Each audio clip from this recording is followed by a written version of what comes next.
عوامی action committee کے پرتشدد مظاہروں کے نتیجے میں 3 پولیس اہلکار جاں بحق ہو گئے جبکہ 6 عام شہری جان سے ہاتھوں بیٹھے۔ پرتشدد مظاہروں کے نتیجے میں 72 پولیس اہلکار زخمی ہوئے ہیں، جن میں سے 12 کی حالت نازک بتائی جا رہی ہے، جبکہ زخمی ہونے والوں میں 50 عام شہری بھی شامل ہیں۔ حکام نے عوام سے اپیل کی ہے کہ وہ سوشل میڈیا پر مخصوص ایجنڈے کے تحت پھیلائی گئی فیک نیوز پر کان نہ دھریں۔ رجب طیب اردوان کا کہنا ہے کہ قبلہ اول القدس کا دفاع آخری دم تک کریں گے۔ غزہ میں امن کی ذمہ داری پہلے عالم اسلام اور پھر عالمی برادری پر عائد ہوتی ہے۔ انقرہ میں ترک گرینڈ نیشنل اسمبلی میں نئے مقننہ سال کے موقع پر خطاب کرتے ہوئے صدر اردوان کا کہنا تھا کہ فلسطین میں جاری نسل کشی کے خلاف سب سے مؤثر آواز ترکی کی ہے۔ غزہ پر غیر متنازل موقف سے عالمی سطح پر روشن مثال قائم ہوئی۔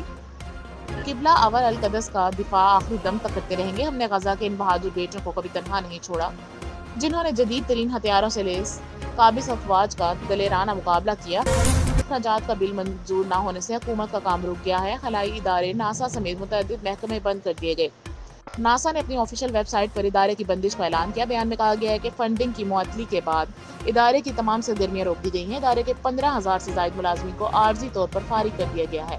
ناسا نے اعلان کیا ہے کہ صرف وہی محدود عملہ ڈیوٹی پر موجود رہے گا جو ایسے مشن پر کام کر رہا ہے جنہیں روکنے کی صورت میں خلا بازوں کی جان کو خطرہ ہو سکتا ہے یا ایسے حساس آپریشنز متاثر ہو سکتے ہیں جس کی حفاظت ضروری ہے۔